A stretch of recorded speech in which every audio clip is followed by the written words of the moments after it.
जी next topic जो हमने discuss करना है वो है इनम। आइडिया ये है कि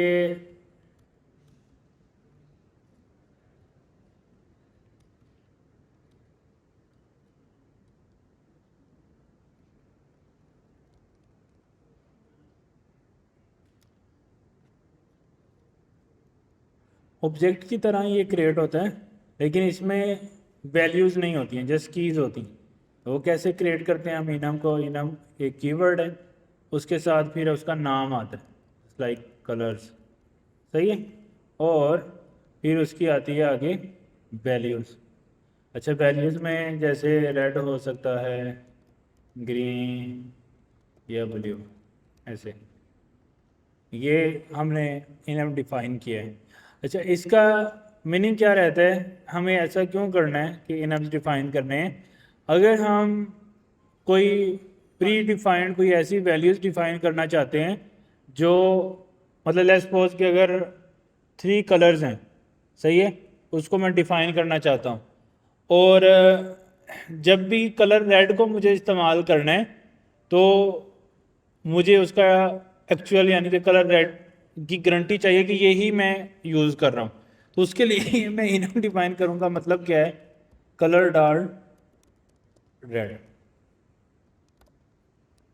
इससे क्या होगा कि जब मैं इसको किसी वेरिएबल में यूज़ कर रहा हूँ या कहीं पे भी इसको डिफरेंट पैरामीटर्स में यूज़ कर रहा हूँ, मैं भी इस कलर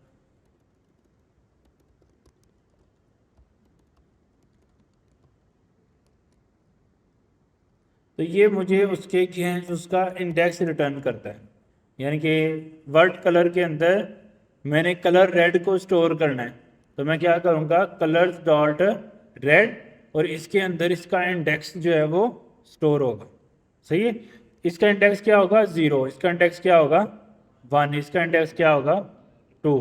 तो हमने 3 यहाँ पे डिफाइन कर दिए इनम्स, और इन सब के इंडेक्सेस ऑटोमेटिकली टाइप्स की अपने असाइन कर दिए। अब मैं जब कलर्स रेड करता हूँ तो मुझे एक्चुअल में उसका इंडेक्स मिलता है। अगर मैं आपको प्रिंट करके दिखाऊंगा ना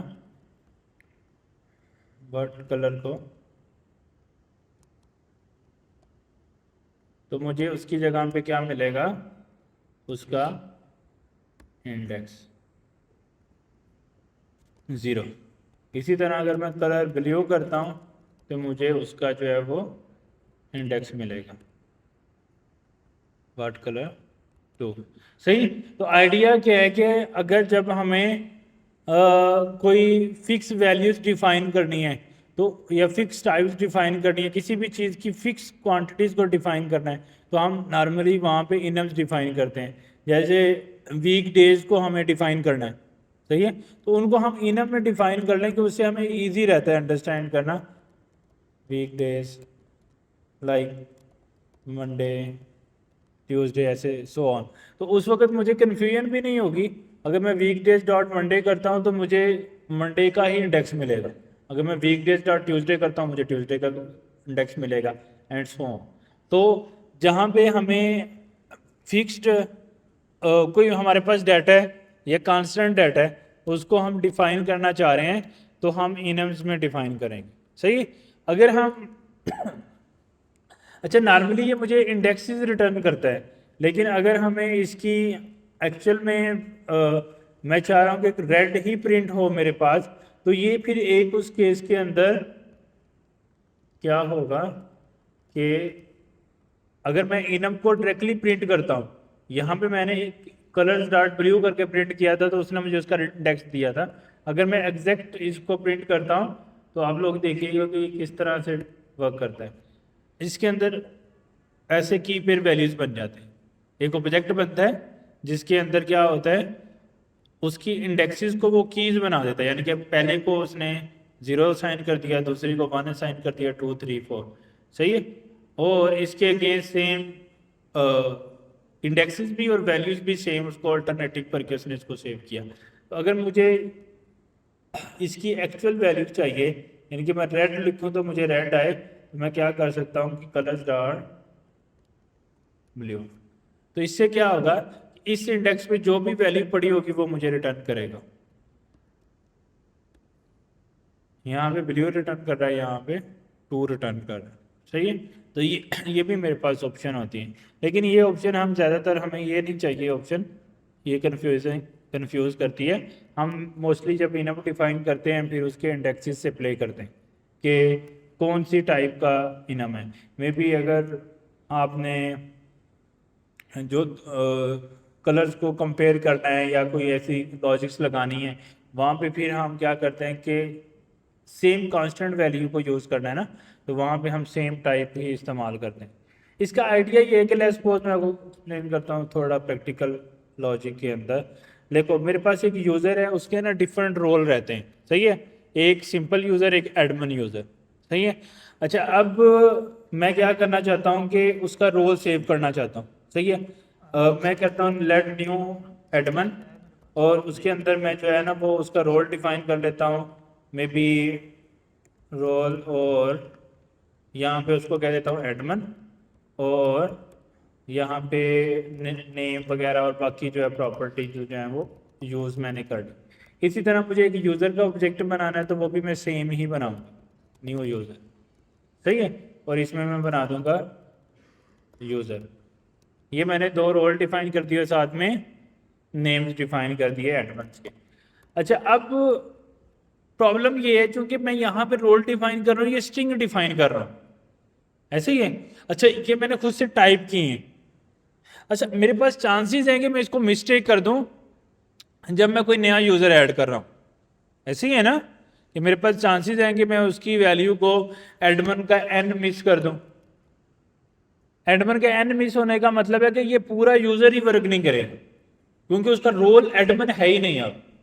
इसी तरह अगर यूजर का एग्जैक्ट यही कीवर्ड नहीं होगा, क्यों? क्योंकि इसकी बेस पे हमें कल को कंडीशन लगानी है ना, मतलब फर्दर जब कोड कर रहे होंगे तो हम बोलेंगे अगर न्यू यूजर जो भी आया है, अगर उसका जो रोल है वो डबल इक्वल टू एडमिन है, सही है, तो डू समथिंग, ये मैंने करना है। देखो ना, जब वो रोल बना रहे हैं तो उसने कुछ करना है, उसको अलाउ करना है। अब अगर उसने एडमिन की जगह पे, इस न्यू एडमिन को चलो कर लो, अब उसने एडमिन की जगह पे एन मिस कर दिया है, तो अब ये मिस हो जाएगा, ये चीज वर्क नहीं करेगी उसके लिए, सही है। तो इधर फिर हम क्या करेंगे, एक इनफ बनाएंगे,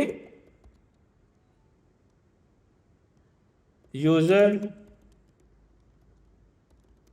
रोल, और उस इनफ की वैल्यूज डिफाइन करेंगे एडमिन और यूजर, सही है। अब मैं क्या करूंगा कि इधर जिधर भी मुझे रोल चाहिए उधर मैं स्ट्रिंग वैल्यू नहीं दूंगा, मैं कहूंगा कि यूजर रोल डॉट एडमिन, और यहां पे मैं बोल रहा हूं यूजर डॉट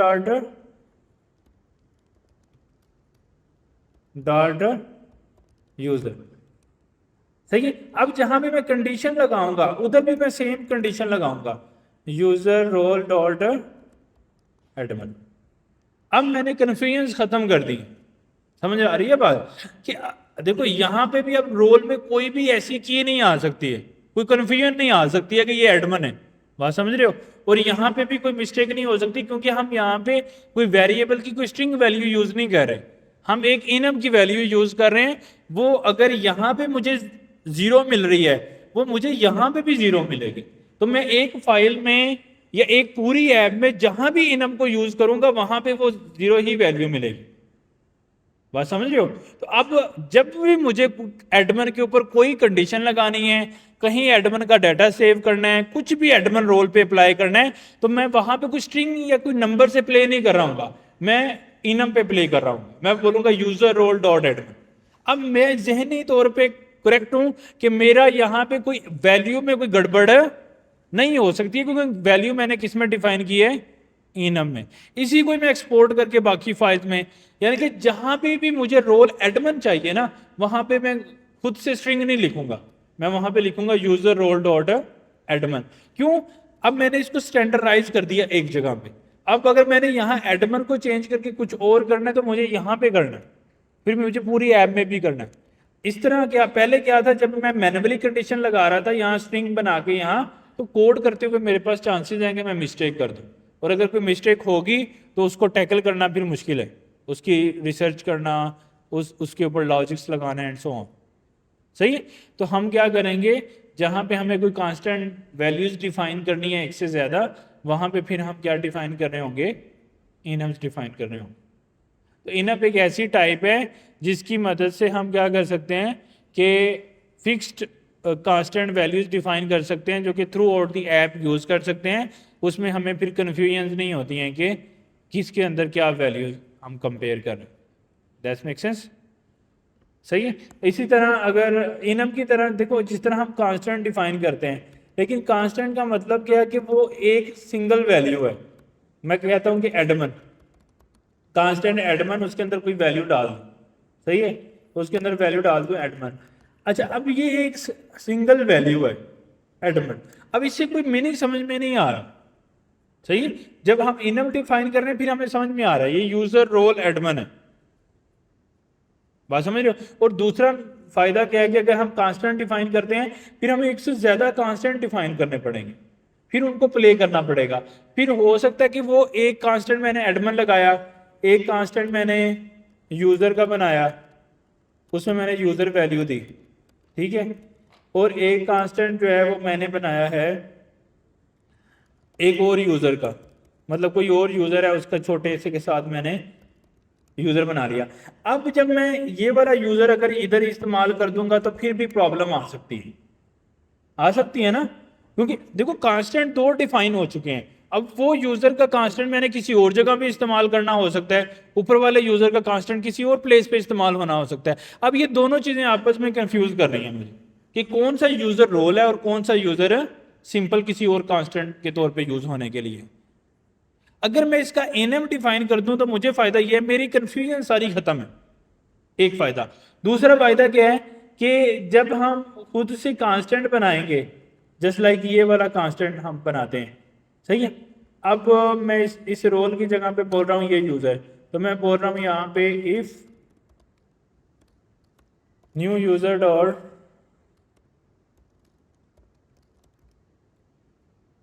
रोल अगर डबल इक्वल टू होता है यूजर के।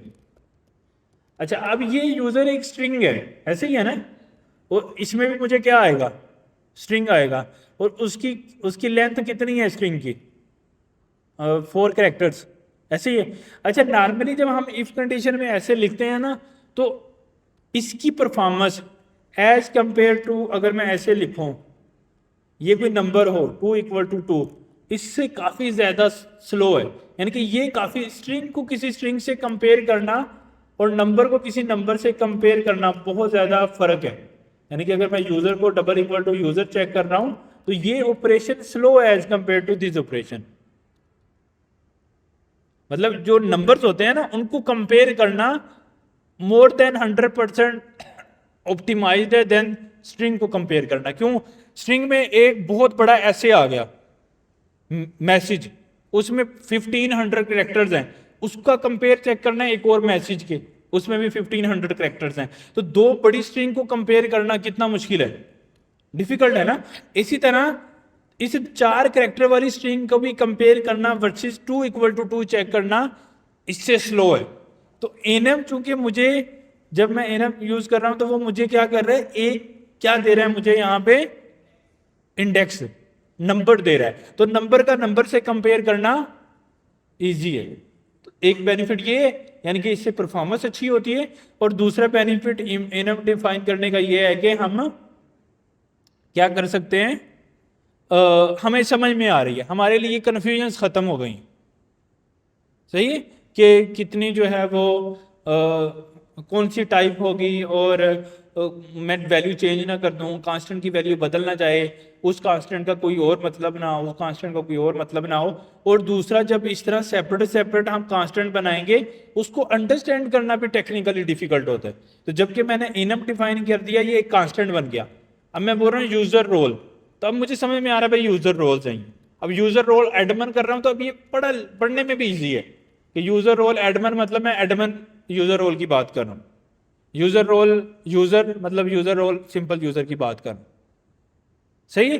तो वहां पे हम इनम डिफाइन करेंगे जहां पे हमारे पास फिक्स वैल्यू है और उसको हमें मल्टीपल टाइम यूज करना, मल्टीपल सिनेरियोज में, उसकी बेस पे हमें कंडीशंस भी लगानी है, उसकी बेस पे हमें डाटा की कंपैरिजन भी करने हैं, उसकी बेस पे बहुत सारे काम करने हैं, तो वहाँ पे फिर हमें सिंपल कांस्टेंट से गुजारा नहीं होगा, वहाँ पे हम इनम्स इस्तेमाल करेंगे। मछली ये बहुत रेयर इस्तेमाल करते हैं लोग, क्योंकि इससे यूज टू नहीं होते, हम ज़्यादातर कांस्टेंट बना लेते हैं। लेकिन मुझे ये लगता है कि अगर हम इनम्स डिफाइन करें वो ज़्यादा क्लैरिटी देता है एज़ कम्पेयर टू कांस्टेंट। लेकिन अगर आप 50-60 इवन 70-80% भी कोड देखोगे डेवलपर्स का, आपको इनम्स नज़र नहीं आएंगे कहीं पे। क्यों? क्योंकि वो लोग यूज टू नहीं है इसके बारे में, यूज़ करना नहीं जानते, तो वो इसको इस्तेमाल नहीं करते। सही। तो लेकिन मुझे ये लगता है कि इस तरह डिफाइन करने से क्लैरिटी ज़्यादा है एज़ कम्पेयर टू अगर हम लहदा से डिफाइन करें। सही है, क्योंकि उसके अंदर स्ट्रिंग लिखते हुए मुझे किसी भी जगह में मिस्टेक हो सकती है। अच्छा जी, उसके अलावा इनम में कोई प्रॉब्लम किसी को? सब ओके। अच्छा, नेक्स्ट हमने अंडरस्टैंड करना है अपर केस में मैंडेटरी नहीं है, स्मॉल भी लिख सकते हैं, लेकिन एक स्टैंडर्ड है कि कांस्टेंट को हम ना हमेशा बड़े कैरेक्टर्स में ही लिखते हैं। उससे हमें क्लैरिटी रहती है कि यार ये चीज़ चेंज नहीं होगी, ये सेम रहेगी। सही है। तो जो चीज़ कांस्टेंट रहती है, सेम रहती है, उसको हमेशा हम बड़े कैरेक्टर्स में डिफाइन करते हैं, मतलब ना चेंज होने वाली एक स्टैंडर्ड है। छोटे में भी लिख दो, मसला नहीं है, लेकिन एक स्टैंडर्ड है कि यार बड़े में लिखना। कांस्टेंट को जैसे पाई वगैरह की वैल्यू को डिफाइन करना है ना, आप अक्सर कोड वगैरह देखोगे वो पी आई बड़ा लिखेंगे, अक्सर आपको मिलेगा। इसका एक स्टैंडर्ड है कि जो ना चेंज होने वाला वेरिएबल होता है ना, उसको हम बड़े कैरेक्टर में लिखते हैं, ताकि जो दूसरे डेवलपर होते हैं ना, उनके लिए अंडरस्टैंडिंग बनाना ईजी होता है। मतलब जहां पे भी वो देखेंगे ना एक बड़े कैरेक्टर में वेरिएबल लिखा हुआ है, उसके जहन में पहले ही, मतलब मैं किसी का कोड पढ़ रहा हूँ, कोई बड़े वेरिएबल में कैरेक्टर में लिखा हुआ है वेरिएबल, मेरे जहन में पहली बात ये चाहती है कि ये वेरिएबल चेंज नहीं कभी हो, तो उससे कोड रीडिंग और डेवलपर्स की हेल्प हो जाती है। एक स्टैंडर्ड है, उसको फॉलो करना चाहिए। तो नॉर्मली लोग बड़े कैरेक्टर्स में लिखते हैं, तो हम भी बड़े कैरेक्टर, जब भी कांस्टेंट डिफाइन करना है तो बड़े कैरेक्टर में करना है।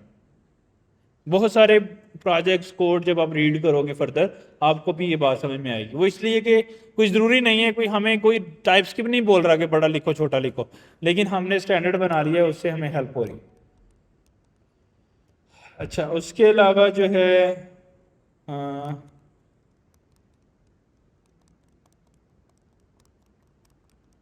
यहाँ पे हम डाल देंगे यूज़र रोल आंसर। अच्छा, उसके अलावा अच्छा नॉर्मली यूजर इनम हमें क्या रिटर्न करता है? इंडेक्सेस। जब भी हम कलर्स डॉट रेड करेंगे तो ये हमें क्या देगा? 0। लेकिन अगर हम स्टिल उसकी वैल्यू भी लेना चाहते हैं तो वो हमें वैल्यू भी दे सकता है। उसके लिए फिर हमें क्या डिफाइन करना पड़ेगा? कलर्स, यानी कि इनम्स का नाम स्क्वायर ब्रैकेट यानी कि अरे वाली ब्रैकेट, उसके अंदर फिर दोबारा से हमें इनम का नाम और साथ में उसकी वैल्यू, मतलब कोई भी की, जस्ट लाइक रेड। अब मुझे ये क्या रिटर्न करेगा? रेड रिटर्न करेगा एक्चुअल। यानी कि नेम लेने के लिए थोड़ी खेचल है, लेकिन इंडेक्स लेना इजी है, क्योंकि वो इंडेक्सेस से ही प्ले करता है, नेम से उसको ज़रूरत नहीं है प्ले करने की। अच्छा, ये चीज़ हो गई हमारे पास।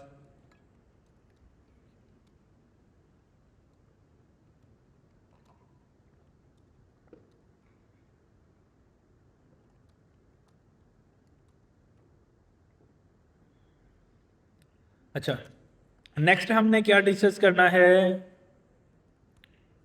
जेनेरिक्स। ये काफ़ी इंटरेस्टिंग है और बहुत ज़्यादा यूज़ होने वाली टाइप है। इस मतलब जब हम कोड कर रहे होंगे एक्चुअल में, तो हर जगह पे जेनेरिक का इस्तेमाल कर रहे होंगे। ये काफ़ी इंटरेस्टिंग गेम है। पहले इसको अंडरस्टैंड करते हैं कि इसका मतलब क्या है। सही है। उसके लिए मैं कहता हूँ आपको ना कि एक ऐसा फंक्शन बनाओ, एक ऐसा फंक्शन बनाओ जो एज एन इनपुट ना अरे ले। एज एन इनपुट क्या ले? अरे ले। उसके अंदर जो है वो 2 इंडेक्सेस होंगे। उसके अंदर क्या होंगे? 2 इंडेक्सेस, सिर्फ 2 होंगे, फिक्स्ड होंगे अरे के अंदर। सही है। मैं ये चाहता हूं जो वो फंक्शन मुझे एक अरे रिटर्न करे, यानी कि अरे मुझसे ले और अरे ही मुझे रिटर्न करे, लेकिन उसकी वैल्यू को स्वैप कर दे। यानी कि अगर मैं 2 and 5 दे रहा हूं, वो मुझे क्या दे? 5 and 2, अनदर अरे। सही है। और इस तरह अगर मैं उसको 10 and 20 दे रहा हूं, वो मुझे क्या रिटर्न करे? 20 and 10। कर सकते हैं? लिख लें कोड? कैसे लिखेंगे? फंक्शन स्वैप, सही है। अच्छा, अब इसको हमें क्या करना है, ये हम एज एन इनपुट क्या लेगा, एक अरे लेगा, यही चीज़ है ना, वो एज एन इनपुट अरे लेगा। तो हम बोल देते हैं अरे, मैंने वेरिएबल का नाम रख दिया, इसको अच्छा नाम भी हम कुछ सोच सकते थे। अच्छा, इसकी टाइप डिफाइन करनी है, इसकी क्या करनी है, टाइप डिफाइन। तो टाइप में क्या डिफाइन करूं, हमें नंबर लिखना है, चलो जी नंबर लिख दिया। अच्छा, अब अरे होगी तो फिर क्या करूं इसके साथ, स्क्वायर ब्रैकेट, अदरवाइज तो ये सिर्फ एक सिंगल वेरिएबल लेगा, अरे लेनी है तो इसको टाइप, और इसने रिटर्न करनी है अरे। तो जहां ब्रैकेट्स खत्म हो रही हैं उसके साथ कोलन, और उसके साथ फिर मुझे क्या करना है, नंबर, और उसके साथ फिर क्या लिखूं, स्क्वायर ब्रैकेट, यानी कि ये रिटर्न करेगा नंबर के अरे। मैं लिख देता हूं रिटर्न अरे, सही है।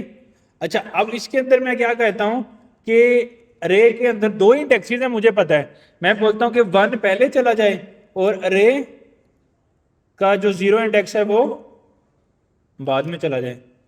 स्वैप हुआ है या नहीं, नहीं समझ आई, स्वैप हो गया ना, मतलब जो 0 इंडेक्स पे था उसको 1 पे था वो, उसको मैंने पहले लिख दिया, जो 0 पे था उसको बाद में स्वैप हो गया। टेस्टिंग कर लें इसकी, सारी टाइप्स भी डिफाइन कर दी, स्वैप भी हो गया, सही है।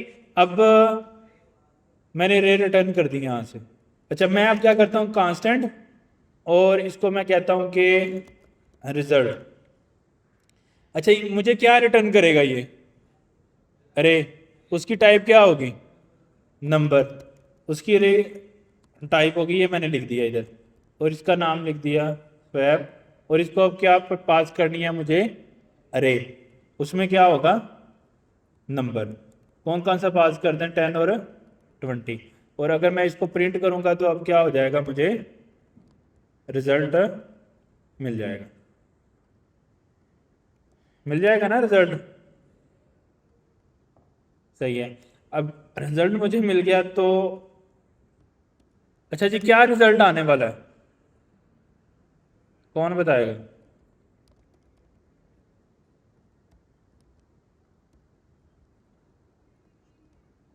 क्या रिजल्ट आएगा, 20 एंड 10, 20 एंड 10, मेक सेंस, कोई प्रॉब्लम, कोई इशू, ऑल ओके। अच्छा जी, हमने इसको अचीव भी कर लिया। अब मैं क्या कहता हूं कि मुझे एक फंक्शन चाहिए स्वैप, वो मुझसे एक अरे लेगा,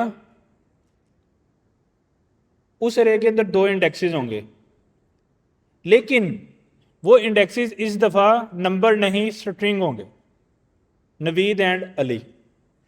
उसको क्या करना है, स्वैप करना है, जो अली है उसको पहले रिटर्न करना है और जो नवीद है उसको बाद में रिटर्न करना है।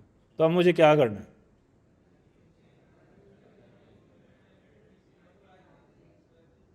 हाँ जी, वही टाइप, कैसे टाइप चेंज करूँ, ये मैं इसी कोड में मुझे नंबर वाला भी चाहिए था, वो ऐसे ही रहेगा, इसी कोड में मुझे अब स्ट्रिंग वाला भी चाहिए।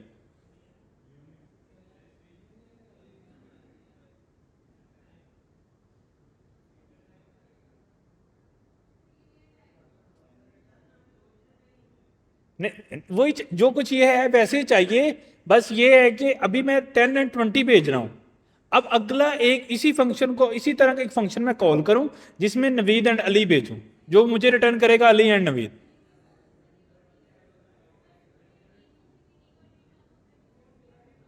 दूसरा फंक्शन बना लो, सही है। तो इसका मतलब है ये सारा कोड मैं कॉपी पेस्ट करके अगेन लिख दूं यहां पे। अब स्वैप का अब नाम सेम नहीं हो सकता, फिर क्या करूं, नाम बदल दूं, स्वैप 2 कर दूं, सही है। अच्छा, अब ये क्या करना है मुझे यहाँ पे, स्ट्रिंग, और मुझे रिटर्न क्या करना है, स्ट्रिंग, और मुझे इसकी टाइप क्या रखनी है, स्ट्रिंग, और मुझे यहां से ये क्या पास करना है अब,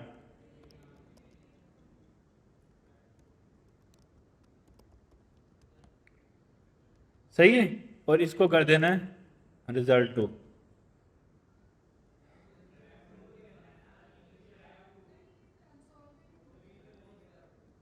नहीं, उसका तो मसला नहीं है। स्वैप तो सही, हमने अचीव कर लिया काम। लेकिन आपको क्या फीलिंग आ रही है, सही अचीव किया है या गलत अचीव किया है? ये कोई अजीब अजीब सी फीलिंग ही आ रही है। इसी तरह मैंने स्ट्रिंग के लिए बना लिया, अब मेरी ख्वाहिश है कि यार मेरे पास ऐसा फंक्शन बनाऊं स्वैप का जिसमें बुलियन वैल्यू जाए फॉल्स एंड ट्रू, वो मुझे रिटर्न करे ट्रू एंड फॉल्स। आप भी कहेंगे सर आपकी ख्वाहिशें खत्म ही नहीं हो रही हैं। देखो सोचने में क्या जाता है, जो मर्जी दिल में सोची जाओ। अब क्या करें, अब मुझे बुलियन के लिए भी बनाना है, तो अब मैं क्या करूं? स्वैप 3 सही है। इसी तरह मुझे जो है वो नंबर हो गया, स्ट्रिंग हो गया, बुलियन हो गया, उसके लिए बनवाना एक और चीज। इसी तरह ऑब्जेक्ट के लिए, इसी तरह एरेज के लिए। तो मतलब ये तो टाइप खत्म ही नहीं हो रही, और स्वैप तो सब में ही हो सकता है। बात समझ आ रही है? यहां पे कंसेप्ट आता है जिसको हम बोलते हैं जेनेरिक्स। क्या कंसेप्ट आता है? जेनेरिक्स। जेनेरिक मतलब जनरल टाइप। स्टिल टाइप रखनी है। देखो मसला क्या है, एक दफा फंक्शन को कॉल करूं तो जब कॉल करूं तो नंबर के लिए करूं, फिर जब दूसरी तरफ उस वक्त मेरा सारा कुछ ट्रीट होना चाहिए नंबर के साथ। यानी कि इस वक्त जब मैं नंबर के साथ प्ले करना चाह रहा हूं तो मेरी सारी टाइप्स क्या होनी चाहिए? नंबर। इस वक्त जब मैं स्ट्रिंग के लिए करना चाह रहा हूं तो मेरी फंक्शन की सारी टाइप क्या होनी चाहिए? स्ट्रिंग। मैं ये नहीं कह रहा कि एक स्ट्रिंग हो एक नंबर हो, मेरी ये ख्वाहिश नहीं है। मेरी ख्वाहिश है कि अगर या तो सारा स्ट्रिंग हो या सारे नंबर हो। तो अगर मैं कहना चाह रहा हूं बुलियन के लिए तो सारे बुलियंस हो। आइडिया ये है कि ये जो फंक्शन हमें रिपीट करना पड़ रहा है इसकी टाइप मुझे प्रॉब्लम कर रही। मतलब अगर लॉजिक्स देखें, क्या लॉजिक्स में चेंज आया है दोनों की? एक्चुअल लॉजिक तो स्वैप की ये है, तो स्वैप की लॉजिक में तो कोई चेंज नहीं आया। तो अगर स्वैप की लॉजिक में चेंज नहीं आया तो मुझे पूरा फंक्शन क्यों चेंज करना है सिर्फ टाइप की वजह से? सही है, फिर जावास की भी पढ़ लेते हैं। जब अननाउन नहीं कर दिया फिर टाइप्स की क्यों पढ़ने आए? अननाउन आए नहीं तो कंडीशन नहीं है। अच्छा, अब मुझे क्या करना है? मुझे ये कहना है इसकी जो टाइप है ना फंक्शन की, ये मैं चाहता हूं कि ये नंबर ना हो, इसकी टाइप नंबर ना हो। इसकी टाइप क्या हो? जहां फंक्शन का नाम है, जहां ब्रैकेट शुरू हो रही है वहां less than greater than bracket हो। सही है, वहां क्या हो? अच्छा, वहां पे ब्रैकेट डाल के वहां पे लिख दूं टी। ये कुछ भी हो सकता है, ABCD कुछ भी। मैं कह रहा हूं इस फंक्शन की जो टाइप है वो क्या है? टी है। मैंने लेट्स वो सपोज करते थे ना हम, लेट्स सपोज, मैं कह रही हूं लेट्स सपोज फंक्शन की टाइप क्या है? टी। अब मैं कह रहा हूं कि ये जो अरे है ये किस टाइप की है? टी टाइप की है। अब मैं ये कह रहा हूं कि इसका जो रिटर्न होगा वो किस टाइप का होगा? टी टाइप का। नहीं समझ आई? हमने कह दिया कि हमने सपोज कर लिया ये टी कुछ नहीं है, ये टी बी भी हो सकता है, ये ए भी। मैंने वैसे टी टाइप में टी मैंने चूज कर लिया, कोई जरूरी नहीं है टी रखें, मैं कुछ भी रख सकता हूं। मैं कह रहा हूं कि फंक्शन की टाइप क्या कर दो? टी। अब ये टी क्या है इसकी कोई डेफिनेशन मैं अभी नहीं बता रहा आपको, मैं बोल रहा हूँ let's suppose function type is T. आप बोले कि सर टी क्या है? नंबर है, स्ट्रिंग है, बुलियन? मैं कह रहा हूं मुझे नहीं पता। यानी कि फंक्शन कह रहे हैं मेरी टाइप टी है, लेकिन ये टी है क्या मुझे नहीं पता। ये कब मैं उसको बताऊंगा? जब मैं उसको कॉल करूंगा। जब मैं इसको नंबर के लिए कॉल करूंगा मैं कहूंगा तुम्हारी जो टी है ना इसको तुमने नंबर समझना है। और जब मैं स्ट्रिंग के लिए कॉल करूंगा तो मैं कहूंगा ये जो टी है तुमने इसको क्या कहना है? ये स्ट्रिंग है। जब मैं इसको कहूंगा मैं बुलियन के लिए कॉल करूंगा तो तुमने इसको क्या कहना है? ये बुलियन है। अब देखो जहां मैंने नंबर लगाया था, जिधर जिधर नंबर ये स्ट्रिंग था वहां वहां मैंने क्या लगा दिया? टी। अब जब मैं इसको कह रहा हूं कि रिजल्ट नंबर, और इसको वैल्यू भी क्या पास कर रहा हूं? 10 है ना, 20। अब अगर इसको अरे में वैल्यू जाएगी स्ट्रिंग, अगर इसको वैल्यू क्या जाएगी? नंबर, तो इसको ये कंसीडर करेगा ये एक नंबर की। यानी कि अगर उसको अरे की टाइप नंबर जाएगी तो उसको नंबर कंसीडर करेगा, अगर उसको अरे की टाइप स्ट्रिंग जाएगी तो वो उसको स्ट्रिंग कंसिडर करेगा। ये अब लिखने की जरूरत नहीं है। नहीं समझ आई? देखो ना, उसकी टाइप क्या होगी, वो टाइप हम कंसीडर करवा रहे हैं यहां से जो मैं टाइप भेज रहा हूं। तो यहां से मैं क्या टाइप भेज रहा हूं, नंबर, तो उसकी टाइप भी नंबर ही कंसीडर करेगा। आपको ज्यादा क्लैरिटी समझ आएगी, मैं यहां पे कर लेता हूं इनपुट और इसकी टाइप कर लेता हूं नंबर की अरे। सही है? मैं कह रहा हूं तुम्हारा इनपुट जो है वो नंबर है, तो नंबर की टाइप क्या है, इनपुट की टाइप क्या है, नंबर, तो टी क्या होगा, नंबर। मतलब जो इनपुट की टाइप है वो ही फंक्शन की टाइप। मतलब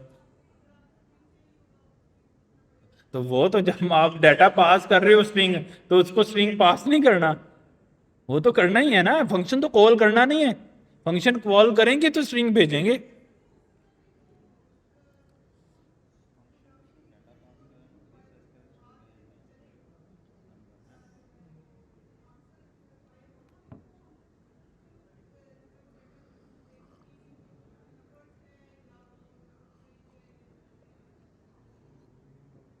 आप बात नहीं समझ रहे मेरी अभी तक। देखो इनपुट की जो टाइप है वो मुझे पता है क्या है, मैं कह रहा हूं कि वो ही टाइप फंक्शन की टाइप है। इसको और सिंपल कर लेते हैं, आपको और क्लैरिटी आ जाएगी। मैं इधर अभी आपको ना और समझ में आएगी, मैं इसको और थोड़ा ना आसान कर देता हूं। अब समझ में आ रही है बात? मैं कह रहा हूं कि जो स्वैप का फंक्शन है उसकी टाइप मैंने यहां डिफाइन नहीं की, अब जहां मैं कॉल कर रहा हूं वहां मैं उसकी टाइप डिफाइन कर रहा हूं। अब समझ आ रही है बात?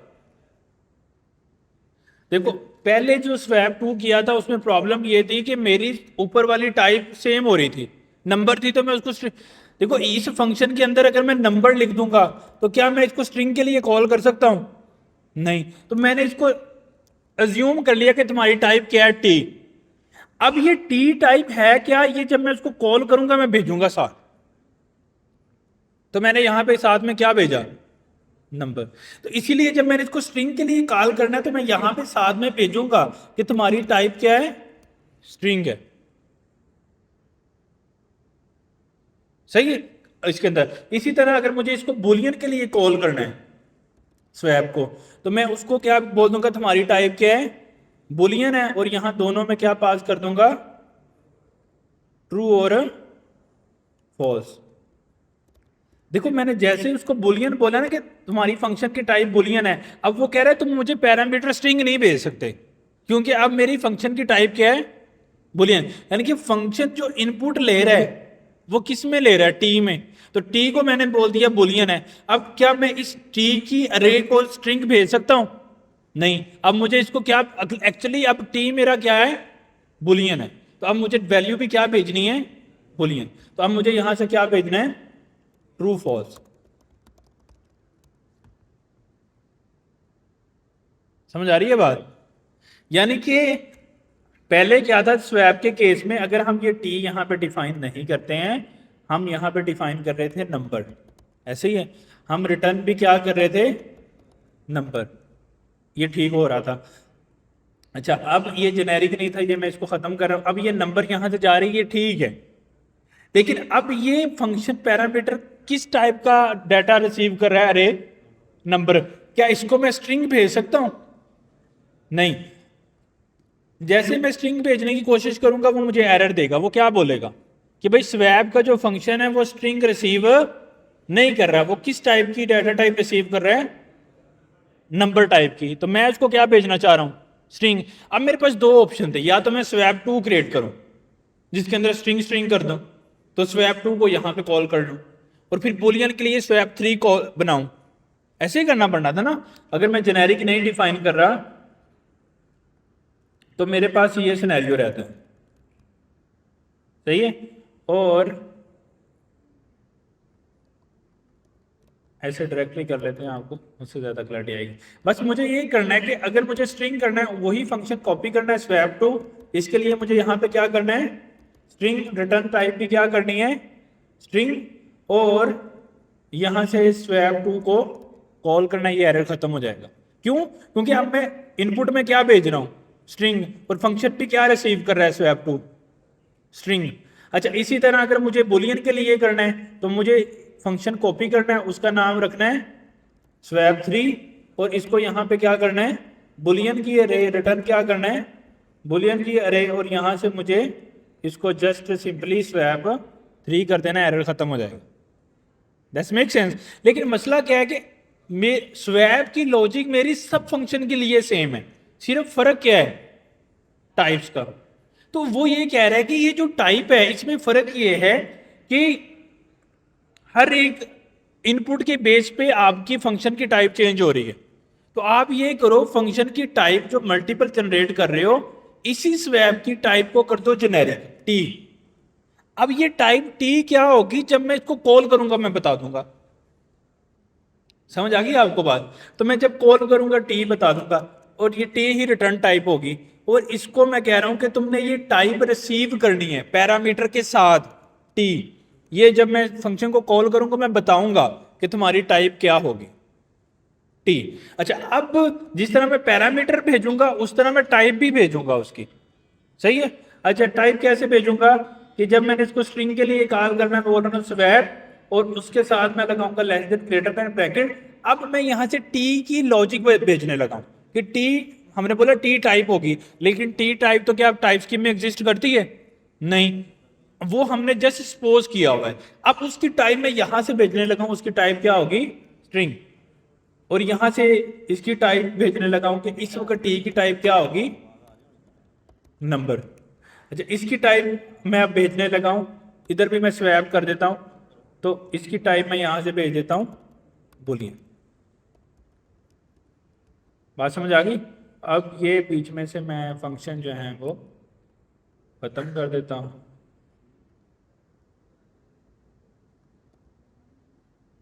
ताकि कोड जो है और क्लीन हो जाए। फिर ये सारे फंक्शन एक लाइन में आपको लिखे दिखेंगे तो और समझ आ जाएगा।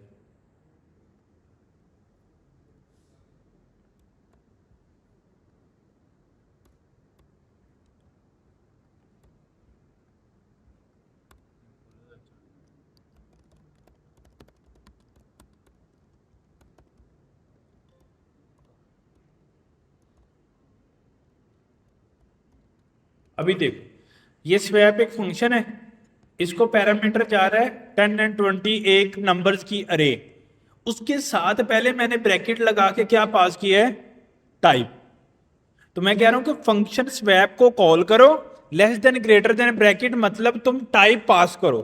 तो वो टाइप यहां पे रिसीव कर रहा है, सही है। तो हम यहां से क्या टाइप पास कर रहे हैं उसको, नंबर। तो यहां पे इसको क्या मिलेगा, नंबर। अब मैं कह रहा हूं कि अब टी क्या बन चुका है, नंबर। अब मैं कह रहा हूं नंबर की अरे, तो क्या ये नंबर की ही अरे है? That's make sense. बात समझ रहे हो? मैं बोल रहा हूं कि नंबर की अरे रिटर्न करनी है, तो मुझे नंबर की अरे ही वापस मिल रही है। लेकिन अगर मैं यहां से कोई स्ट्रिंग पास कर दूंगा तो फिर ये मुझे एरर भी थ्रो करेगा। हालांकि इसको टी का नहीं पता। अब इसको क्या पता लग रहा है कि ये स्ट्रिंग आ रही है? कैसे पता लग रहा है? क्योंकि मैंने इसको बता दिया कि अब मैं तुम्हें कॉल करने लगा हूं, अब तुम्हारी टाइप जो है वो नंबर है। यानी कि हम रन टाइम पे जब फंक्शन को कॉल कर रहे होते हैं तब उसकी टाइप डिफाइन करते हैं जेनेरिक में। अब वो उसको पता लग गया, अब उसको रिसीव नहीं करने देगा।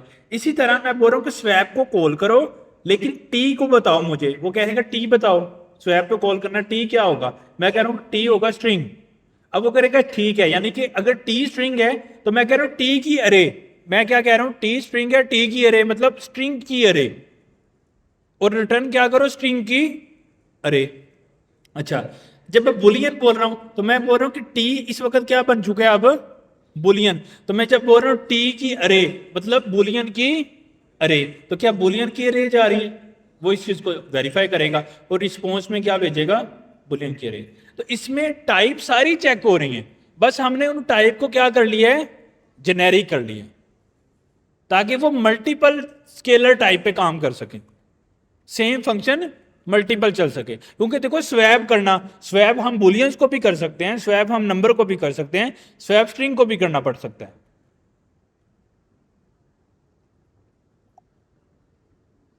तो नॉर्मली हम जब डिफाइन करते हैं टाइप, हम जेनेरिक टाइप डिफाइन करते हैं, क्योंकि हम ऐसे फंक्शंस डिफाइन कर रहे होते हैं जो फंक्शन जो हैं मल्टीपल टाइम यूज हो, मल्टीपल यूज केसेस में मल्टीपल टाइम।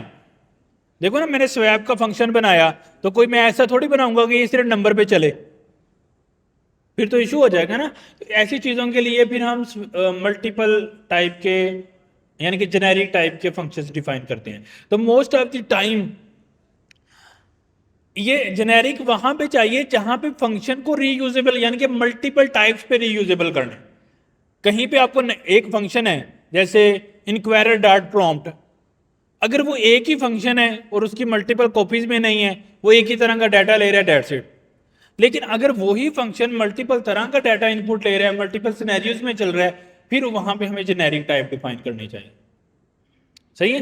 तो मोस्टली जो हमारे रीयूजेबल फंक्शंस होते हैं ना, जो जैसे स्वैप है, स्वैप मैंने एग्जांपल दी, ये मल्टीपल सिनेरियो में रीयूज हो सकता है, तो इसको हम जेनेरिक टाइप के लिए इस्तेमाल करेंगे। टी की टाइप ऑफ टी करेंगे तो वो मुझे स्ट्रिंग हर कॉल करने पे डिफरेंट देगा। यानी कि जब मैं नंबर के लिए कॉल कर रहा हूँ तो नंबर देगा टी, मतलब टाइप ऑफ टी करूंगा तो वो नंबर होगा। लेकिन जब मैं स्ट्रिंग के लिए कर रहा हूँ तो स्ट्रिंग होगा, जब मैं बोलियन के लिए कर रहा हूँ तो बोलियन होगा। यानी समझो कि ये टी कुछ नहीं है, ये सपोज कर रहे हैं, और ये टी हम पास कर रहे हैं जहां से कॉल कर रहे हैं उसको। तो हम यहां से कॉल कर रहे हैं तो हम यहां से नंबर पास कर रहे हैं टी को।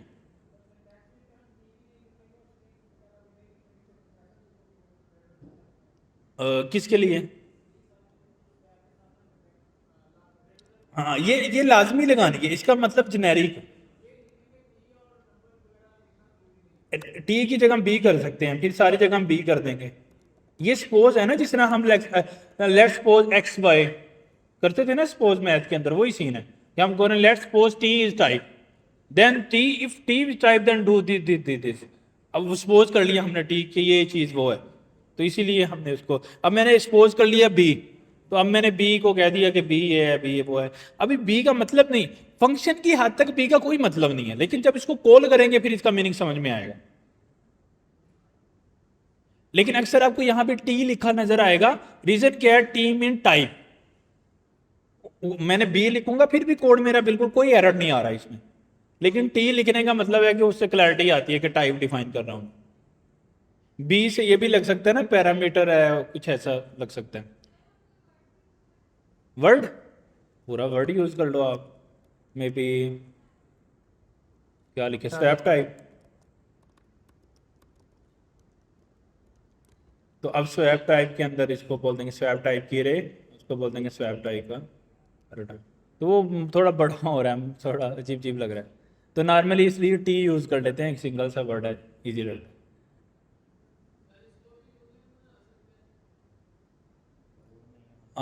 यूनियन मतलब इस,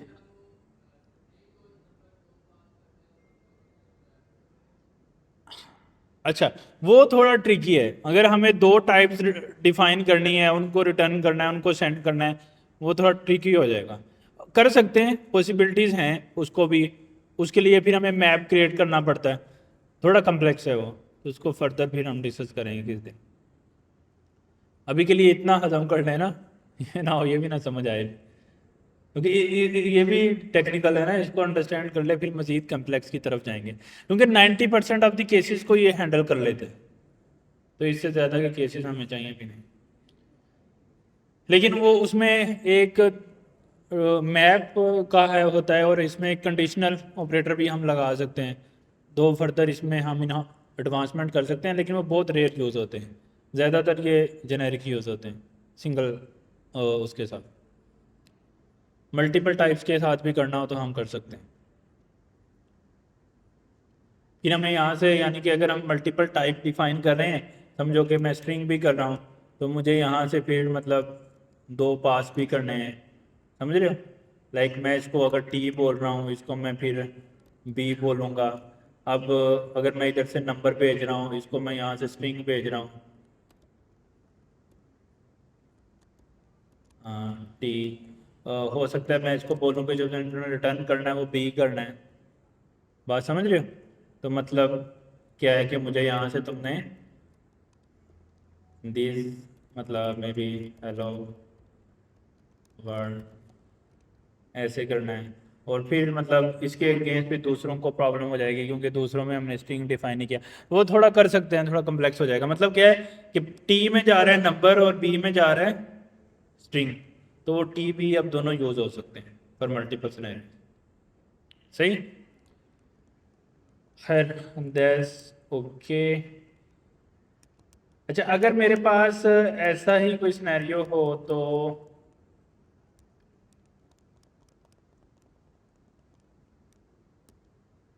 इसी तरह का मेरे पास कोई सिनेरियो है, लेकिन वो वर्क करे मेरे पास जो है, यानी कि यहाँ से मैं नंबर पास कर रहा हूँ।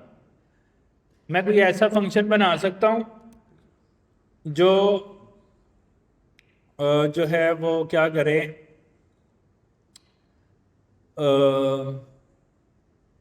सॉर्ट करे नंबर्स को, मतलब या सॉर्ट करे रिकॉर्ड को। अब वो रिकॉर्ड कुछ भी हो जाए, नंबर हो या स्ट्रिंग हो, और वो ऑब्जेक्ट्स हों, उसके लिए फिर मुझे क्या करना पड़ेगा, पहले डिफाइन करनी पड़ेगी टाइप। सही है, मे बी मैं बोलता हूँ स्टूडेंट टाइप। सही है, उसमें नेम होगा, ईमेल होगा। सही है। अब अब मैं क्या कर सकता हूँ कि ये भी स्टूडेंट टाइप को भी, जब मैं कोई फंक्शन बना रहा हूँ, मैं भी यहाँ पे फंक्शन मैं बनाता हूँ, उसकी टाइप भी रखता हूँ जेनेरिक टी, उसका नाम रख लेता हूँ return student sorted, return sort students. ठीक है, उसके बाद वो अब रिसीव करेगा अरे, और उसकी टाइप होगी टी की अरे, और जो वो रिटर्न करेगा उसकी टाइप होगी टी की अरे। सही है। और सॉरी, ये वाला फंक्शन के कीवर्ड नहीं, ये जहाँ पे उसका नाम है उसके बाद आएगा ये। और अब अगर मैं इस फंक्शन को कॉल करता हूँ सॉर्ट स्टूडेंट, तो मैं क्या कह सकता हूँ कि तुम्हारी जो टाइप है ना वो क्या है, स्टूडेंट टाइप ए, उसकी अरे, अगर मुझे उसकी अरे पास करनी है। ठीक है। अब एक्चुअल में ये क्या कर रहा है कि ये अब इसकी टाइप दे रहा है स्टूडेंट, यानी कि जिस तरह हमने स्केलर टाइप की थी, अब यहाँ पे मैंने पूरी एक टाइप बना के उसको दे दी। अब एक्चुअल में ये टी क्या है, अब दो चीजें, नेम एंड ईमेल। अब जब ये यहाँ से पैरामीटर रिसीव करेगा, अब हम बोल रहे हैं टी की अरे, तो मतलब अरे होगी तो एरर नहीं है। अब इसके अंदर क्या आना चाहिए, नेम एंड ईमेल। बात समझ आ रही है आपको? अब इस ये ठीक है, इधर लॉजिक बन रही है ना, क्योंकि टी क्या है, स्टूडेंट टाइप है, स्टूडेंट टाइप क्या है, उसमें नेम एंड ईमेल होगा। मैं बोल रहा हूं इस ये इनपुट देगा मुझे अरे। सही है, क्यों, यहां पे मैंने अरे लिखा है, और उसकी टाइप इनपुट अरे की क्या होगी, टी। और टी एक्चुअल में क्या है, स्टूडेंट टाइप ए, और उसमें दो चीजें होनी चाहिए, नेम एंड ईमेल। सही है। तो अगर वो इसी चीज को मैं रिटर्न कर दूं यहां से अरे, तो मेरा ये एरर खत्म हो जाएगा n=2। सही है।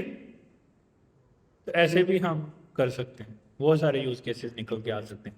लेकिन जेनेरिक इज द वे, जब आपको, लेकिन फायदा क्या है ऐसा करने का, ये कोड ऐसा लिखने का, सॉर्टेड टी ए, अगर मेरे पास कोई सॉर्टेड टी बी भी होगा, स्टूडेंट टाइप बी भी होगा। सही है।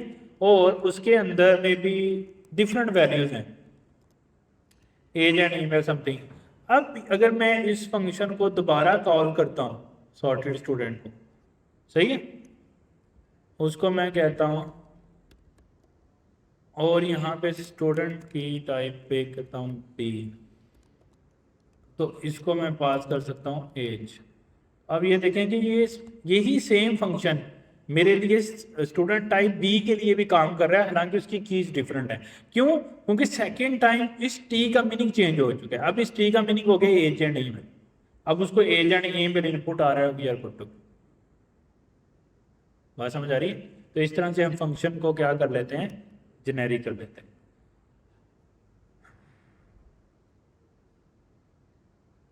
अच्छा जी, नेक्स्ट है हमारे पास इंटरफेसेस।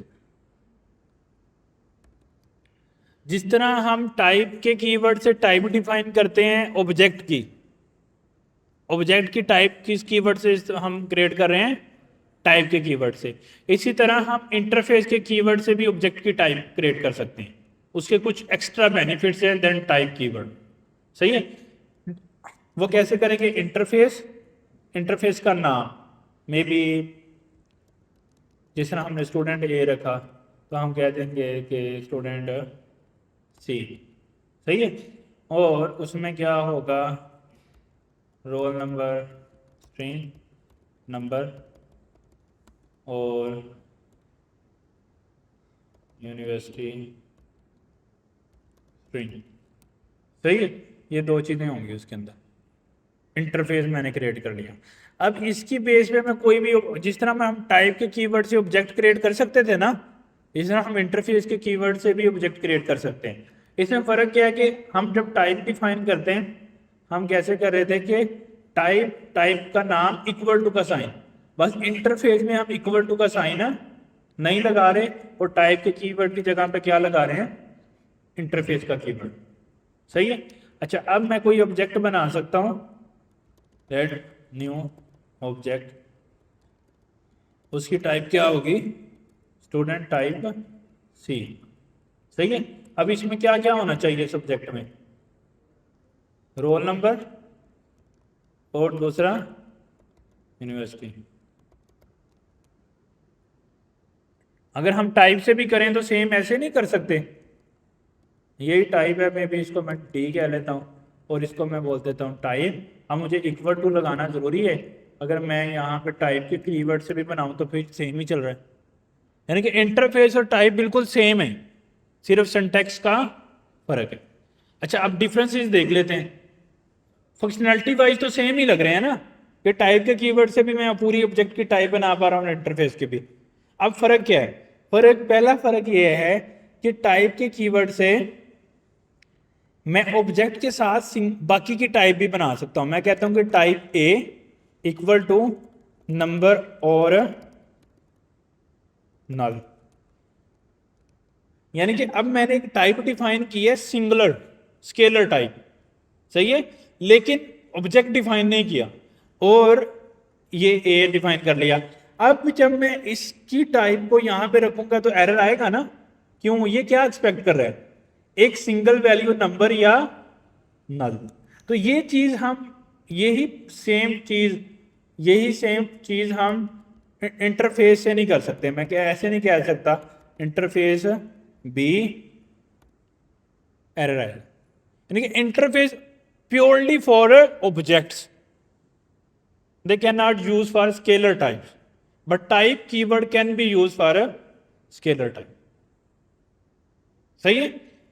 इसका मतलब अगर हम स्केलर टाइप पे यूज कर रहे हैं तो फिर इसको यूज कहां पे करेंगे, ए को कोई वेरिएबल बनाने करते हुए, ऐसे ही है ना।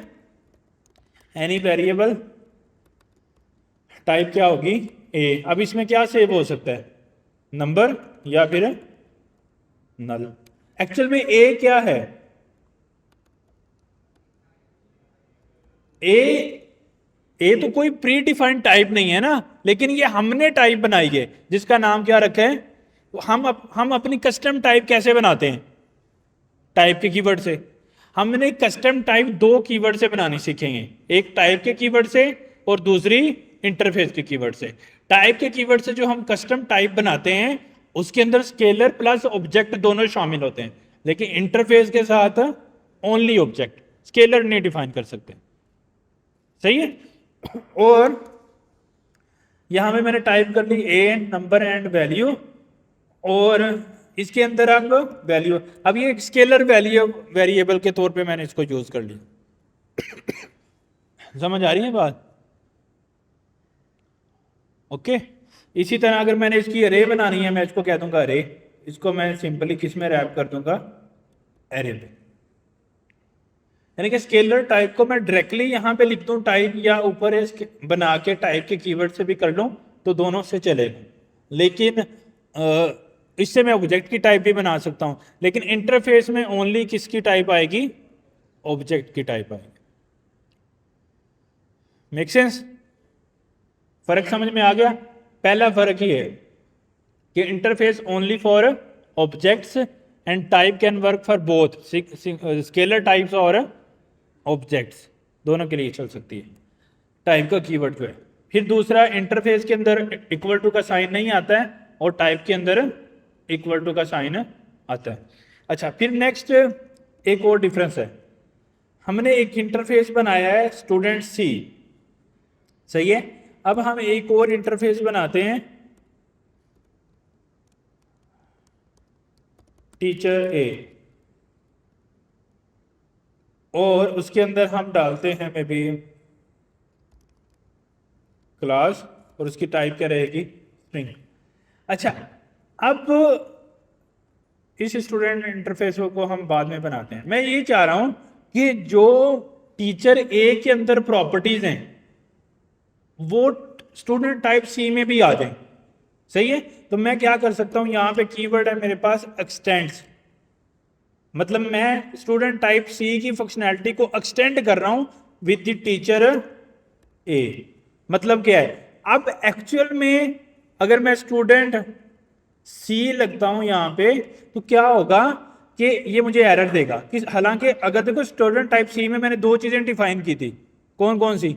रोल नंबर और यूनी, वो दोनों तो इधर डिफाइन है, लेकिन ये स्टिल क्या कह रहा है? ये कह रहा है भाई क्लास नहीं है, क्लास भी दो। तो यहां पे फिर मुझे क्या करना पड़ेगा? क्लास भी बतानी पड़ेगी, फिर मेरा एरर खत्म हो गया। क्यों? क्योंकि इस वाले टाइप के इंटरफेस ने एक्सटेंड कर लिया टीचर ए को। तो अब टीचर ए की जितनी प्रॉपर्टीज हैं वो इंटरफेस जिसने उसको एक्सटेंड किया है उसकी भी प्रॉपर्टीज बन गई। यानी कि मैं टीचर स्टूडेंट टाइप सी को मैं पेरेंट बना रहा हूं टीचर ए का, यानी कि टीचर ए पेरेंट है स्टूडेंट टाइप सी का, उसकी जो भी प्रॉपर्टीज हैं वो इसके साथ एक्सटेंड हो चुकी हैं। Make sense? अच्छा, अगर ऐसा है कि हम क्या यही काम अगर हम इसी तरह का काम अचीव करना चाहते हैं टाइप के कीवर्ड से, क्या कर सकते हैं हम?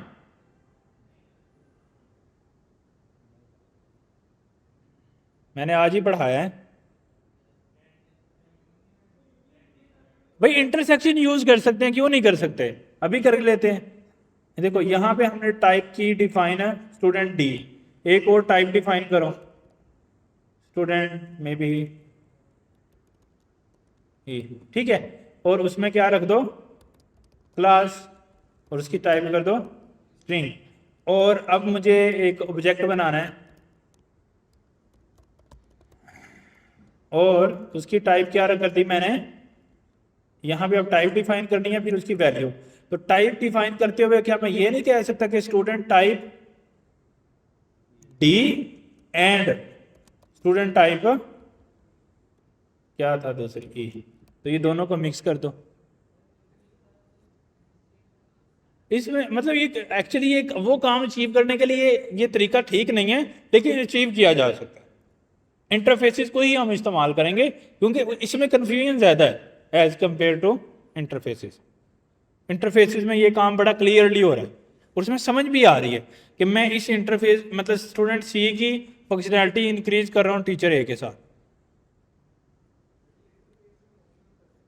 हाँ जी, हाँ, इंटरफेस में ये अच्छा क्वेश्चन है, क्या हम यूनिक ऑप्शनल कर सकते हैं? बिल्कुल कर सकते हैं, वो तो प्रॉपर्टीज सेम ही है ना, ऑब्जेक्ट्स में भी सेम होता है, इसमें भी सेम ही है। जो कुछ टाइप में लग रहा है वही कुछ इंटरफेसेस में भी अवेलेबल है, ऑप्शनल भी कर सकते हैं, सही है। लेकिन आइडिया ये है कि इन दोनों के अंदर हम इंटरसेक्ट कर सकते हैं। इवन एक और टाइप बना सकते हैं इसके ऊपर, may be final type, name proper सोच लेंगे और उसमें क्या होगा?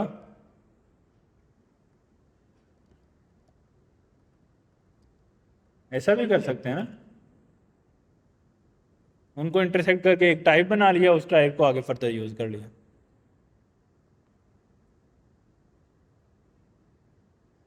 घूम गए हो टाइप्स में नहीं, एक्चुअली चूंकि हमने सारी टाइप्स ही आज पढ़ ली, आप मिक्स हो गया। मसला ये है कि जब आप कोड कर रहे होंगे तो सारी टाइप एकदम थोड़ी यूज करेंगे, कभी कोई टाइप यूज करेंगे, कभी कोई टाइप यूज करेंगे, थोड़ा यूज टू हो जाए तो प्रॉब्लम नहीं होगी इतनी, क्योंकि आज हम सब कुछ ही डिस्कस किए जा रहे हैं तो वो समझ में नहीं आ रही इसलिए बात। सही है, क्योंकि लर्न करते हुए आल में थोड़ा डिफिकल्ट होता है एज कम्पेयर टू जब हम प्रैक्टिस करते हैं उसे।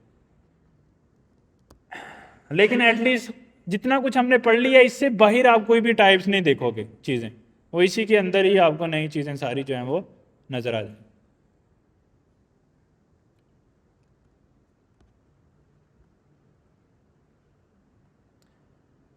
मैं आपको दिखाता हूँ यहाँ पे एक प्रोजेक्ट जिसके अंदर रिसेंटली टाइप्स जो है ना वो डिफाइन किए हैं, यानी कि ये प्रोडक्शन का प्रोजेक्ट है। तो अब इसमें देखो कि उस डेवलपर ने सारी जो भी टाइप्स डिफाइन किए हैं वो इंटरफेसेस में कर ली अपनी आसानी के लिए, डिफरेंट डिफरेंट उसने इंटरफेसेस बना ली। और इसमें अगर सारा कोड देखो तो वो सेम ही है, सिमिलर, मतलब सारे टाइप्स वगैरह आ रहे हैं और on basis of their need कि कहाँ पे उसको इस्तेमाल करना है।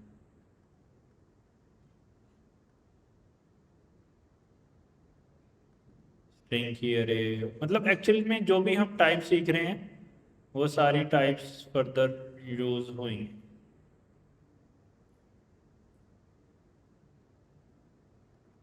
पैरामीटर आएगा उसकी टाइप स्ट्रिंग रहेगी।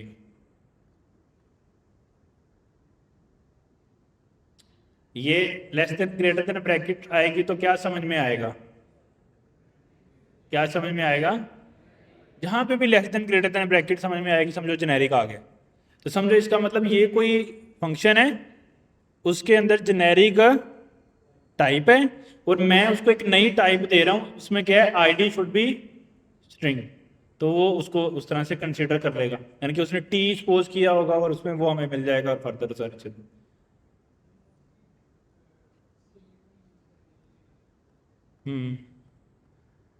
उसके अलावा मैं कुछ दिखाना चाह रहा हूँ कि कहाँ कहाँ पे टाइप जो हैं वो काम आती हैं।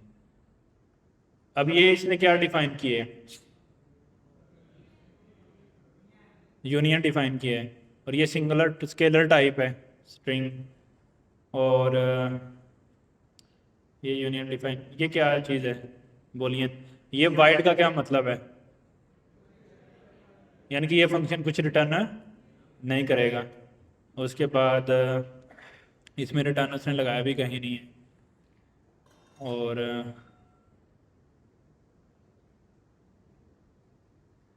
ये इसकी टाइप उसने बुक एक्शन टाइप रखी है, इसको उसने इंपोर्ट किया टाइप में से, और ये एक क्या है सिंपल कीवर्ड टाइप से टाइप बनाई है उसने, यानी कि एक्सपोर्ट कर सकते हैं ना हम किसी भी टाइप को, इंपोर्ट एक्सपोर्ट सीखा था वो, तो हम टाइप हो फंक्शन हो किसी को भी एक्सपोर्ट कर सकते हैं, उसके अगेंस्ट उसने इसको सेट कर दिया। अब ये लॉजिक मुझे समझ नहीं आ रही है कि उसने ऐसा क्यों किया है, सीधा सीधा इसको भी यूज़ कर सकते थे। तो मतलब उसने बोला कि टाइप बुक दिस, उसको इंटरफेस बोल दिया, उसको यहाँ से रिटर्न करके यूज़ कर लिया। अब शायद कोई जहन में इसका चल रही होगी बात डिफरेंट, लेकिन आइडिया ये है कि आप ऐसे इसको कंसीडर कर सकते हैं टाइप। अब ये return type is type of this, यानी कि ये भी क्या डिफाइन कर रहे हैं हम यहाँ पे, जेनेरिक। और यहाँ पे कुछ टाइप्स डिफाइन होंगी, वॉल्यूम की अरे। अब वॉल्यूम क्या है, एक इंटरफेस है, समझ रहे हो, और इस इंटरफेस में कौन कौन सी की हैं, सर्च इन्फो काइंड दिस। अब ये search info, actual search info यहाँ पे डिफाइन नहीं है, तो एक्चुअल में ये क्या है फिर, ये फिर और कोई कस्टम टाइप है। देखो ना ये स्ट्रिंग स्ट्रिंग, ये तीन चार चीजें तो हमें समझ में आ रही हैं, टाइप्स हैं, ये कीज हैं, ये इसकी टाइप है इस इंटरफेस में। अब ये चीज क्या है इसकी, तो ये तो कोई टाइप की में टाइप ही नहीं है, तो इसका मतलब ये कस्टम डिफाइन है। तो कस्टम दो तरीके से हो सकती हैं, कौन कौन से, टाइप या इंटरफेस। जब मैं इसके ऊपर क्लिक करके देखूंगा तो ये इसने क्या डिफाइन किया है, इंटरफेस। और कहाँ पे थे, अच्छा, इसी तरह जो है उसने ये वाली वॉल्यूम, इसका मतलब ये भी क्या होगी एक, उसने इंटरफेस डिफाइन किया, इसको भी इंटरफेस इसको भी इंटरफेस। बात समझ आ रही है, तो ऐसे भी वो कर सकता है, फर्दर फर्दर हम उसको डिफाइन कर दें। और लेकिन ये एक्सपर्ट लेवल का, प्रोडक्शन लेवल का प्रोजेक्ट है जो रिसेंटली डिप्लॉय हुआ है, आइडिया ये है कि देखो अगर आपको इसको देख के भी सारा समझ में आ रहा है तो इसका मतलब वी आर सो कॉन्फिडेंट कि हमें एटलीस्ट बातें तो समझ में आ रही हैं कि यही करना है, इससे कोई बड़ी बात नहीं आ जाएगी बाद में। जो कुछ डिस्कस किया इससे बाहर कुछ नहीं है, यही कुछ है। हालांकि अब ये वाला भी मतलब अगर देखा जाए तो बहुत ज़्यादा मतलब इसको और अच्छे तरीके से लिखा जा सकता था। सारे इंटरफेसेस बनाने की ज़रूरत नहीं है, जहाँ पे ज़रूरत नहीं है वहाँ पे भी डिफाइन कर किए हुए हैं। लेकिन इंटरफेस टाइप से बेहतर है इंटरफेस डिफाइन करें अगर ऑब्जेक्ट के साथ खेलना है, क्योंकि टाइप से कंफ्यूजन होगी क्या कि ये स्केलर भी हो सकती है। लेकिन अगर इंटरफेस यूज करूंगा तो फिर क्लियर है, 100% क्लियर क्रिस्टल बात है। वो क्या है कि ये ऑब्जेक्ट के साथ टैकल करना। तो जब भी ऑब्जेक्ट आएगा तो इंटरफेस, क्योंकि टाइप के कीवर्ड हमें कंफ्यूज करता है कि ये किसी स्केलर टाइप के ऊपर भी अप्लाई हो सकता है। अच्छा, ये चीज आ गई हमारे पास। अच्छा, वो जो केस था ना कि एक इंटरफेस के अंदर दूसरा इंटरफेस इस्तेमाल किया हुआ है, वो क्या केस था कि लेट्स सपोज मेरे पास ये इंटरफेस मुझे यूज़ करना है, इसमें क्लास के रिलेटेड दो चीज़ें हैं, मे बी क्लास है और उसके बाद टाइम, उसकी टाइप भी जो है वो चलो नंबर कर लेते हैं, स्ट्रिंग कर लेते हैं, वट सही है। अच्छा, अब इस टाइप को मुझे डिफाइन करना है। मैं ये चाह रहा हूं कि ये दोनों कीज हों, लेकिन ये दोनों कीज ना एक डिटेल की के अंदर हों, यानी कि नेस्टिंग ऑब्जेक्ट भी हो सकता है ना। तो फिर मैं क्या करूंगा, यहां पे दो चीजें ऐसे डिफाइन करूंगा, ऐसे ही होगा ना, तो मेरा काम बन गया। अब ये चीज डिफाइन करने के लिए नेस्टिंग ऐसे डिफाइन करने से बेहतर है कि मैं एक ऊपर रूट लेवल पे बना लूं और उसको कह दूं कि तुम ये हो। इसका मतलब क्या है कि एक्चुअली में डिटेल एक ऑब्जेक्ट है जिसमें दो कीज हैं, कौन कौन सी, क्लास एंड टाइम। तो ये नेस्टिंग ऑब्जेक्ट जहां पे आएगा, यानी कि एक ऑब्जेक्ट के अंदर ऑब्जेक्ट आ रहा है तो हम वहां पे हम इसको इस्तेमाल करेंगे।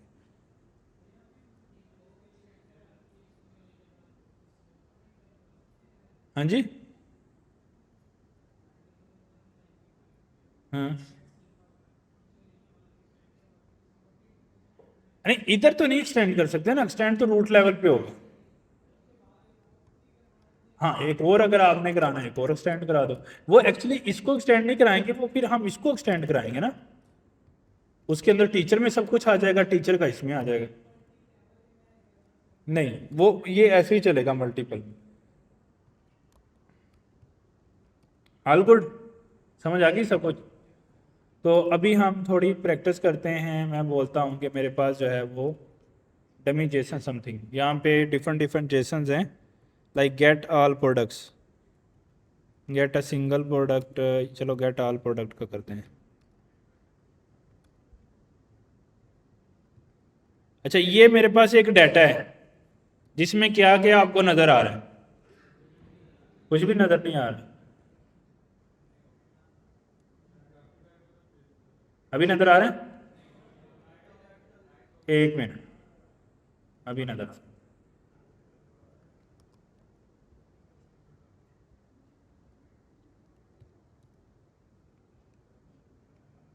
अभी नजर आ रहा है, तो नहीं आ रहा है एरर। वो ये कह रहा है कि यहाँ पे 30 आइटम्स हैं इस तरह की, ठीक है।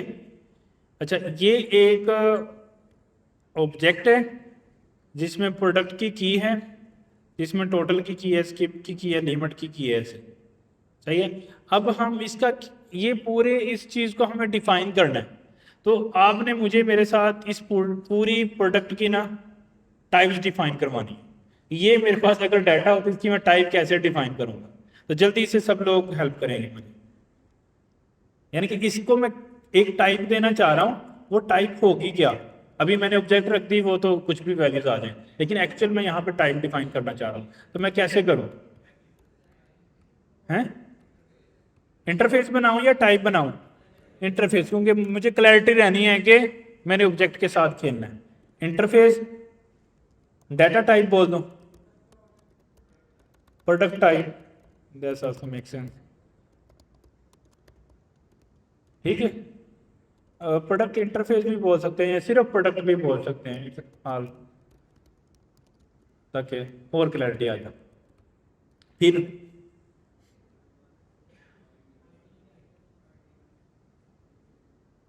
ध्यान से देखें, आइडिया आएगी भाई, ध्यान से देखो।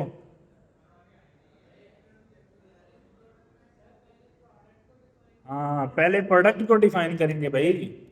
प्रोडक्ट, इसकी टाइप क्या होगी? दैट्स आल्सो वेरी कॉम्प्लिकेटेड, कि उसकी एक लेदर टाइप है। तो इसका मतलब है कि इसको मुझे क्या करना चाहिए? डाटा इंटरफेस, क्योंकि पूरे डाटा का करना है। और एक और मुझे इंटरफेस बनाना है जिसको कह दूं मैं प्रोडक्ट इंटरफेस। और इसका, इसकी टाइप क्या होगी?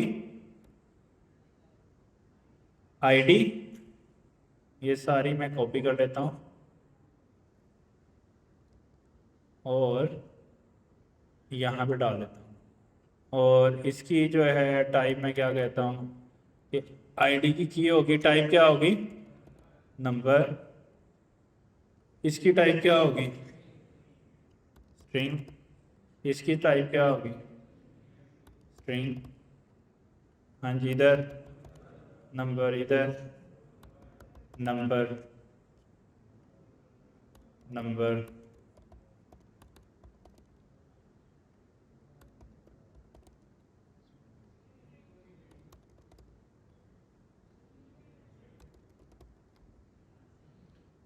इधर,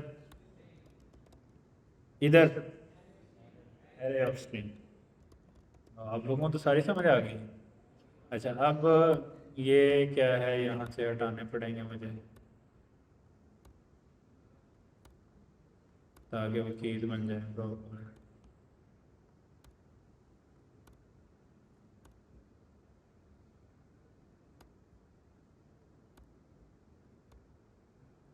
ठीक है, ये मैंने डिफाइन कर लिया यहाँ से सारा ऑब्जेक्ट। अच्छा, अब मुझे क्या करना है? ये, हाँ जी, प्रोडक्ट सेल्फ भी एक अरे है। फिर हम क्या करेंगे? इसको भी क्या करूं? अरे करूं, इधर कर लूं ना। और इसके साथ में क्या लिख दूं? प्रोडक्ट इंटरफेस की अरे। ऐसे ही करूंगा ना, जिस तरह स्ट्रिंग की अरे होती है। तो अब मैं कह रहा हूं ये अरे है, लेकिन किस चीज की? और इसके अंदर चूंकि वो लिख रहा था 30 आइटम्स हैं, पता नहीं है कितने होंगे, तो इसलिए हमने इसको लिमिट नहीं किया। अगर मुझे पता था कि 2 ही होने हैं, फिर मैं क्या करता? इसके अंदर लिख देता। अब मैं इससे बाहर लिख रहा हूँ। That's make sense? अच्छा, अब इतना डिफाइन कर लिया डाटा। प्रोडक्ट ये वाला हिस्सा मेरा हो गया डिफाइन, ऐसे ही है। तो इसको मैं यहाँ पे लिख देता हूँ डाटा इंटरफेस।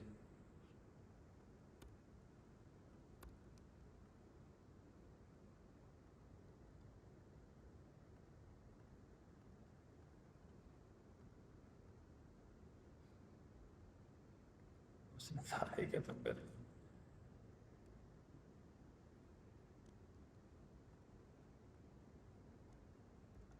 अच्छा, नेक्स्ट क्या करना है हमें?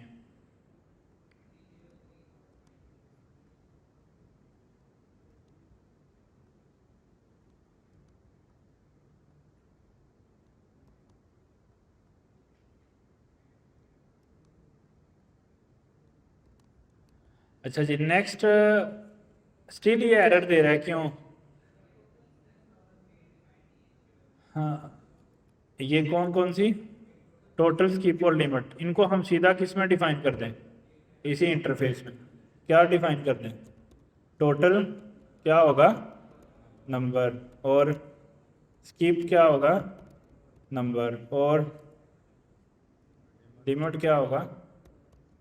नंबर। सही है। और हाँ, तो यहाँ पे भी क्या कर दूँ? प्रोडक्ट्स। एरर खत्म हो गया। हमने एक पूरे कम्प्लेक्स की एक ऑब्जेक्ट की एक हमने, यानी कि अब ये मेरा जो डाटा आ रहा है ये प्योरली टाइप्ड डाटा है। मतलब इसमें कोई भी ऐसी चीज नहीं है, यानी कि ये वन मैंने बताया है ये नंबर होगा, यहाँ पे देखो आईडी, यानी कि इसमें से जितनी चीज़ हैं सबके बारे में मैंने बताया कि कौन सी नंबर होंगी, कौन सी स्ट्रिंग होंगी, कौन सी अरेज होंगी, ये सारा।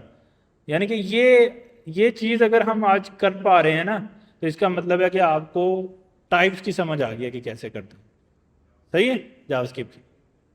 अच्छा, अब आपने क्या करना है, अभी सब लोग प्रैक्टिस करेंगे, मैं आपको एक और एग्जांपल दूंगा, उसकी टाइप बनानी है। सही है, लेकिन उससे पहले मैं फंक्शन की टाइप को दोबारा रिवाइज करा देता हूँ, अगर किसी को एरो फंक्शन की खास तौर पे, कि एरो फंक्शन में जेनेरिक कैसे बनाने हैं, उसमें थोड़ी कन्फ्यूजन है ना। लेट्स सपोज मैं फंक्शन बना रहा हूँ, माई फंक्शन, वो एरो फंक्शन बनाता हूँ, तो इसमें अगर मैंने रिटर्न टाइप कहाँ पे लिखनी है और एक्चुअल टाइप, अगर मैंने एक वेरिएबल बनाया अरे, तो इसकी टाइप क्या लगाऊंगा, नंबर की अरे। और रिटर्न अगर करना है तो जिधर ब्रैकेट्स खत्म हो रही है वहां कॉलन नंबर की अरे, तो यहां से मैं बोल दूंगा नंबर की अरे। ठीक है, लेकिन अगर मुझे जेनेरिक बनाना है इसको, फिर क्या करूंगा, किधर लगाऊंगा वो लेस देन ग्रेटर देन, नहीं, स्मॉल ब्रैकेट को देखना है। आपने ऊपर देखा था ना कहां पे हम लगा रहे थे जेनेरिक, स्मॉल ब्रैकेट से पहले। तो स्मॉल ब्रैकेट कहां पे लगा रहे हैं, ये वाला। इससे पहले क्या आ जाएगा मेरे पास, टी, और टी रिटर्न और टी दिस।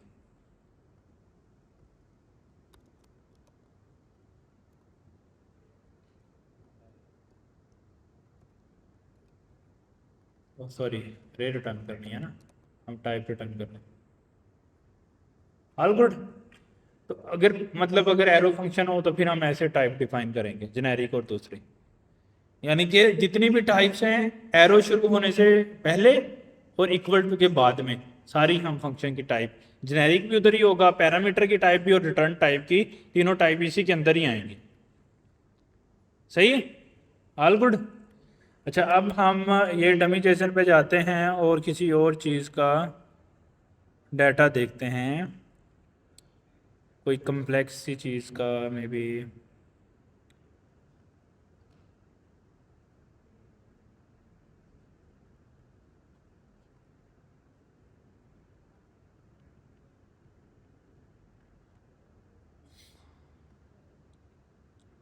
चलो, इस वाले ऑब्जेक्ट का आपने क्या करना है,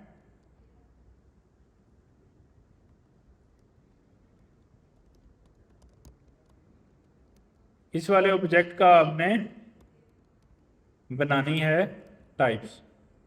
तो सब लोग जो हैं वो शुरू करेंगे।